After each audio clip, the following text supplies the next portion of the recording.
नमस्कार, आप देख रहे हैं केपीपीएन न्यूज और मैं हूं आपके साथ वैशाली।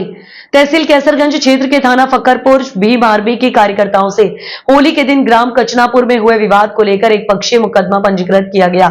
उसी के संबंध में कई कार्यकर्ताओं थाना फक्करपुर जब गए तो वहां पर पुलिस वालों ने बिठा लिया। शाम को लगभग 6 बजे मुचलके पर छोड़ दिया गया।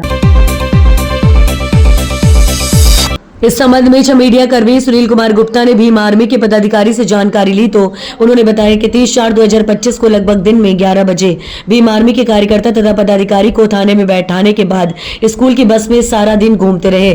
शाम को लगभग 6 बजे तहसील कैसरगंज एसडीएम के समक्ष पेश किया गया, जिस पर मुचलका दाखिल होने पर रिहा कर दिया गया। इस मौके पर तत्कालीन मंडल उपाध्यक्ष नरेंद्र कुमार उर्फ भानु एवं संतोष कुमार गौतम, तहसील संयोजक व तत्कालीन मंडल अध्यक्ष संतोष राज गुरुजी व जिला विधिक सलाहकार अधिवक्ता बालक राम सरोज व भीम आर्मी के पदाधिकारी व कार्यकर्ता मौजूद रहे।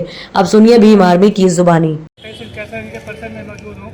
हमारे बीच जो है भीम आर्मी के लोग सदस्य हैं। यहाँ पे कुछ जानकारी लेना है, क्या समस्या है लोगों को।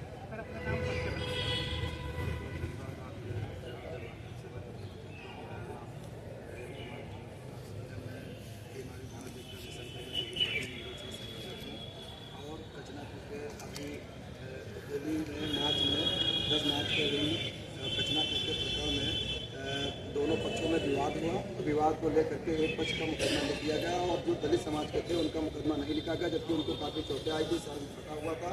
और जो दूसरा पक्ष है उनको कहीं नहीं चोट थी और 18 लोगों पर मुकदमा लिखा गया। उसके बाद में कुछ नाबालिग लड़के भी रहे और कुछ जो नहीं थे उस घटना में उनका भी नाम उसमें दर्ज कराया गया। विपक्षी के द्वारा षड्यंत्र किया गया। तो हम लोगों के पास जब ये प्रकरण आया तो हमने कहा कि सबसे पहले तो इनका मेडिकल होकर के इनका मुकदमा लिखा जाए, उसके बाद में जो फर्जी नाम है उसमें उन लोगों का नाम निकाला जाए और जो नाबालिग लड़के हैं उनका भी नाम निकाला जाए। इस चीज़ को लेकर के नहीं हुआ।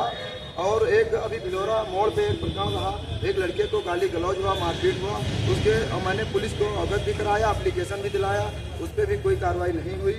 और भी कई प्रकरण हैं, उसको ले करके जब मेरे पास पीड़ित लोग मेरे घर आए तो हम लोगों ने एक मीटिंग किए। मीटिंग करने के बाद हम लोग एलआईओ महोदय को मैंने एक ज्ञापन भी दिया और वहाँ जानकारी भी दी। उसके बाद में हम लोगों ने थाने पे धरना प्रदर्शन किया अपने संवैधानिक के दायरे में।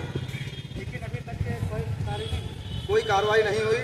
हम लोगों को ही तुरंत डिटेन कर लिया गया, उसके बाद में घुमाया गया पूरे जनपद में। फिर जरवल थाने में हम लोगों को बैठा दिया गया, मोबाइल भी हम लोगों को रख ली गई और पुलिस की जो रवैया ठीक नहीं रही, अवस्था से पेश हुए।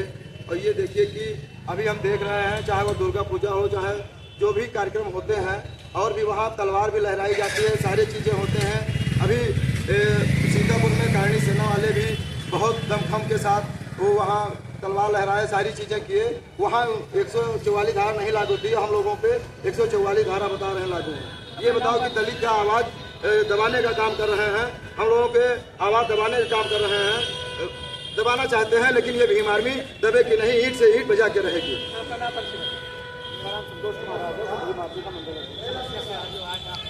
समस्या आप पत्रकार बंधु, आप समस्या खुद देख रहे हो। वर्तमान समय में पूरे उत्तर प्रदेश में, पूरे भारत में दलितों के साथ बड़े पैमाने पर हमने अत्याचार आज इसी कई सारे मुद्दों को लेकर के भीम आर्मी आज थाने का घेराव करने के शांति दिवस धरना प्रदर्शन करना था, क्योंकि इलाके को पहले से हमारे कार्यकर्ता सूचना दे चुके थे। लेकिन प्रशासन को दिखाई दिया कि धारा 144 लागू, उनको तुरंत डिटेन कर लिया गया। अभी मैं कहना चाहता हूँ, आगरा में कुछ सजातीय लोगों के द्वारा बड़े पैमाने पर तलवारें लहराए गए, लाखों की संख्या में लोग, जब वहाँ पर धारा 144 लागू नहीं थी, क्या उन लोगों को डिटेन नहीं किया सकता है? लेकिन वर्तमान सरकार जो है हिंदू मुस्लिम कर रही है, दलितों को सताने का काम कर रही है। प्रत्येक दिन दलित बहन बेटियों के साथ में हत्या, बलात्कार ऐसी घटनाएं हो रही है। तब ये इनके जो है कानून प्रशासन जो जागने का काम नहीं करता। लेकिन आज हमारे निर्दोष भाइयों को बिना मतलब उठा कर लेकर जाकर बंद कर रहे। लेकिन मैं बता दूं प्रशासन के लोगों को, ये वर्दी तो आपको हमेशा रहेगी। ये 5 साल के लिए नहीं, सरकारें आती जाती रही, समय से आएगा तो सबका इलाज किया जाएगा। ऐसे लोगों, भ्रष्ट लोगों का तो बिल्कुल भी हमारे लोगों के पास नाम नोट किया था, बाकायदा नाम और पद सहित रहोगे तुम उत्तर प्रदेश में, उत्तर प्रदेश से बाहर नहीं जाओगे। और मैं कह रहा हूँ, आज हमारे साथी कुछ कम थे, दूसरा मामला हमारा धरना प्रदर्शन मोतीपुर में था, नहीं पुलिस को इनको उठा करके ले जाने में भी मशक्कत करना पड़ता, क्योंकि भीम आर्मी साथ होने वाले रहने वाले में से नहीं है। मेरा नाम बालक राम सरोज है। मैं पेशे से अधिवक्ता हूँ और जनपद बहराइच का विधिक सलाहकार हूँ भीम आर्मी का। मैं जो देख रहा हूँ पूरे उत्तर प्रदेश में दलितों के साथ जो अन्याय अत्याचार हो रहा है उस पर सरकार पूरी तरीके से मौन है। दो तरफा मारपीट होती है, FIR एक तरफ से लिखी जाती है। यहाँ तक कि अगर अनुसूचित जाति का व्यक्ति मारा जाता है, थाने जाता है, तो सबसे पहले उससे बताया जाता है कि इसकी विवेचना क्षेत्राधिकारी करेंगे और क्षेत्राधिकारी की अनुमति से मुकदमा लिखा जाएगा। 10-5 दिन दौड़ने के बाद में वो व्यक्ति घर पर बैठ जाता है।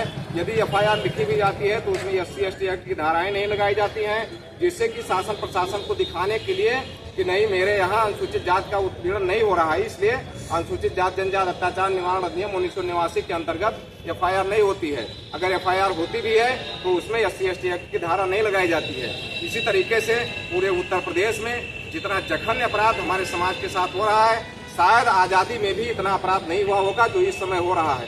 पुलिस वाले जो हैं, जो जिम्मेदार व्यक्ति हैं, चाहे वो कप्तान हो, चाहे वो DM हो या IG DIG हो, कोई भी व्यक्ति सुनने वाला नहीं है। प्रार्थना पत्र पे केवल आवश्यक कार्यवाही की बात करके उसको टाल दिया जाता है। हमारे माँ बहन बेटियों के साथ इज्जत लूटी जाती है, उसके बाद में भी FIR कराने के लिए जाते हैं तो उनसे मजाक किया जाता है कि अरे छोड़िए, तुम्हारी इज्जत तो लुट गई है, अब अगर करोगे तो समाज में भी तुम्हारी इज्जत जो है वो बनी नहीं रहेगी, तुम्हारी शादी नहीं होगी। इस तरीके से हमारे घर की माँ बहन बेटियों का मजाक उड़ाया जाता है, हमारे समाज के लोगों से अत्याचार किया जाता है। यहाँ तक कि लोग कहते हैं कि 75,000 पाने के लिए FIR कराने के लिए आए हैं।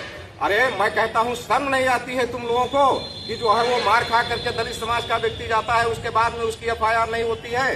पूरे उत्तर प्रदेश में पूरा जंगल राज है। ये मैं नहीं कह रहा हूँ, ये सर्वोच्च न्यायालय जो भारत की सर्वोच्च संस्था न्यायिक संस्था है वो कह रही है कि उत्तर प्रदेश में जंगल राज हो गया है, वहाँ न्याय नहीं है। इस तरीके से हमारे समाज के हमारे साथी जो भीम आर्मी के वहाँ थाने का घेराव कर रहे थे एक अत्याचार और अन्याय के खिलाफ, उनको जो है बस में बिठा करके लाया गया और 12 बजे उनको अरेस्ट किया जाता है और उसके बाद में 5:30 बजे था यहाँ तहसील कैसरगंज में मजिस्ट्रेट के सामने लाया जाता है। मैं तो कहता हूँ कि अगर दम होगा तो हाई कोर्ट के सामने आप लोग जवाब दीजिएगा कि थाना फकरपुर से लाने में आधा घंटा ज़्यादा से ज़्यादा लगता है और आप 5.5 घंटे तक कहाँ इनको लेकर के फरार रहे। अगर हमारे किसी भाई की तबीयत खराब होती, कोई अगर गड़बड़ होता तो आप लोगों को जवाब देना पड़ेगा। तब आप यहाँ का SP जवाब देगा, आप लोग जवाब देंगे, आपको मैं हाई कोर्ट का दरवाजा खटखटाऊंगा, आप लोगों को इसका जो है उत्तर देना पड़ेगा। और यहाँ तो संख्या कम थी, लेकिन मैं जो है नोटिस दे करके DM और SP को उसके बाद में ईंट से ईंट बजा दूंगा। आप लोगों की जो है संख्या कम पड़ जाएगी। अगर पूरे बहराइच की नहीं अन्य जगहों की पुलिस आएगी, उसमें भी जो है वो आपकी संख्या कम हो जाएगी, आप घुटने टेकने के लिए मजबूर हो जाएंगे। इसलिए मैं आह्वान करता हूँ कि भीम आर्मी के साथियों, आप लोग कतई डरिएगा नहीं। ये संख्या तुम्हारी 50 है, 5,000 करके मैं दिखाऊंगा और इस अन्याय अत्याचार के खिलाफ मैं बराबर लड़ता रहूंगा, तुम्हारे साथ हूँ। मैं वकालत कर रहा हूँ, विधिक सलाहकार हूँ, मैं विधिक कार्रवाई करता रहूंगा। आप लोग समाज के लिए लड़ते रहिए।